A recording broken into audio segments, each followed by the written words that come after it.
A NoMoreStinkyMonkeys.com production.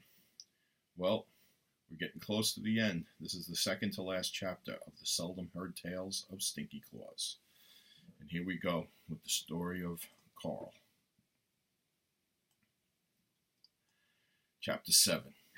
Nick got both Witchgartner and Carl to retake their seats. He went back to the door and locked it, placing a chair under the knob. Through the glass walls, he could see Witchgartner's secretary run out of her office like a flash. Nick, a young, dark, brooding fellow with dark circles under his eyes and a stoop to his walk, was a former employee of Stacy's home electronics department. He had been there since early summer and was considered strong for his size. A wiry type, if any TVs or other big units needed to be brought out to the customers' cars, Nick was usually the first one who was picked. But Stacy's was not in business this long by hiring former thieves, so his background was thought to be very clean, until some VCRs and stereo equipment were found missing the week before Thanksgiving. Then some further investigation found Nick had a bad record as a minor. This record was supposedly off limits to a prying employer, but they still were able to find out about it. Since this information alone could not be cause for a dismissal, it helped when an unknown employee came forward and revealed that this person saw Nick bringing items out in the back door and selling them to customers for his own profit. With these two bits of information and his overly long lunch breaks, Nick was let go 2 days before Thanksgiving. Carl, a quiet type around fellow employees and with problems of his own, had not heard about the rumors and firing in electronics. So he was truly an innocent bystander when Nick came bursting into the office. But now Carl was in the thick of the situation and sitting across from Nick's sworn enemy, Witchgartner. Nick, obviously nervous and angry, screamed at Witchgartner. "Since I left here, I can't find another job. You people smeared my name all over New York. It's 3 weeks till Christmas and I've got 2 kids at home. What am I supposed to do when they ask me why they don't have any Christmas gifts?" Witchgartner, herself flustered by the sudden events, came back strongly. "You're lucky you're not in jail for Christmas. And unless you put that gun away and leave right now, you will be." Carl was getting very nervous himself. Witchgartner was not handling things the way he would have wanted, not by 100 miles. Nick said, "I'm no thief, lady." She says, "But you are a kidnapper." Carl's whole body went rock solid at this point. Meanwhile, Witchgartner's secretary on the way out of the building had told the Stacy security everything that had transpired in front of her, and they put the call through to the Nassau County cops. And as with any big hostage situation, the FBI got a call as well.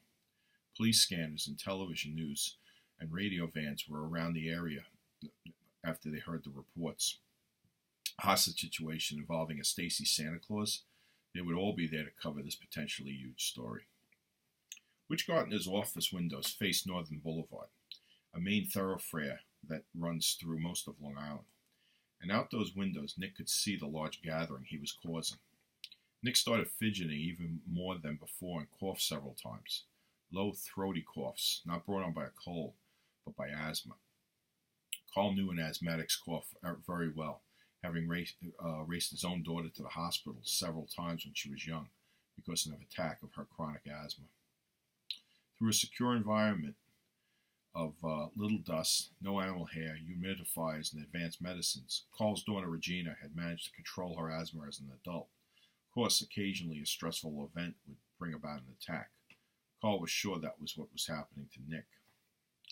After another shouting match with Witchgartner, Nick was forced to bring out his ventilator and blasted a shot of generic form Ventolin into the back of his throat. It seemed to quiet him down for a moment, but the spasms started up again when the phone on the desk rang. It was a hostage negotiator. Apparently, Nick had not thought this event through. He was acting out more than acting up, and he really had no other demands other than getting his job back.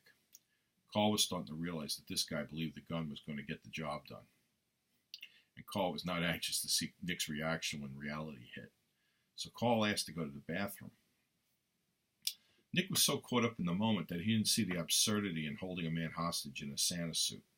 So after tying Witchgartner to her chair with the fax machine's phone wire, he walked Carl to her personal bathroom and waited outside the stall while Carl removed his Depends undergarment. Carl and Nick walked back in the room and they saw the panic starting to set in Witchgartner's eyes. Carl's stomach felt like a stretched-out accordion at this point, but he held in his major discomfort while easing back into his chair. He held his stomach for effect, and when Nick asked him what's wrong, Carl answered, "It's my ulcer. The stress and lack of food has made it start to bleed. Right now I could really use some milk." Nick had no problem with Carl, so he figured why not. He looked around the room, and through the glass walls he saw the coffee machine behind the secretary's desk. As he stepped out into the next room, the lights flickered. He looked up but kept walking.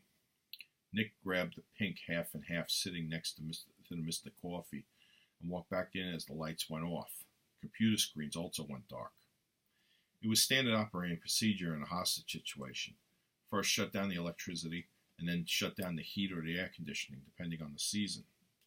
Nick was startled by the sudden lack of lights and turned around wildly at the loud, imploding sound of the heating vents shutting down. It was an overcast fall day and made the situation seem even drearier. He demanded Witchgartner tell him what was going on, but she wasn't even sure herself. Carl winced in pain to remind Nick about his milk. Nick handed it over as the phone rang. The half and half was slightly warm, and that was satisfactory to Carl at the moment. The FBI was informing Nick of how they shut down the electricity and heating systems, and how he would be freezing very soon if they didn't release the hostages and give himself up. Meanwhile, the half and half was doing wonders in Carl's stomach, and as even his best efforts could not contain the gas any longer. A series of long, quiet bursts came flying out of him, and Nick was just hanging up when he noticed the changing atmosphere in the office. His nose crinkled. He looked around the office to see if the FBI had somehow released tear gas into the room. He walked over to the heating vents and aimed a gun at them, into them, squinting to see if there was some gas coming out of them. Carl's stomach, meanwhile, was like a motor running, his exhaust blowing freely out of his tailpipe. He was actually relieved to not have to hold it in as he had this last week. No, Carl was a free man, free at last, free to relieve his gas. Nick was walking towards him while Witchgartner, ready to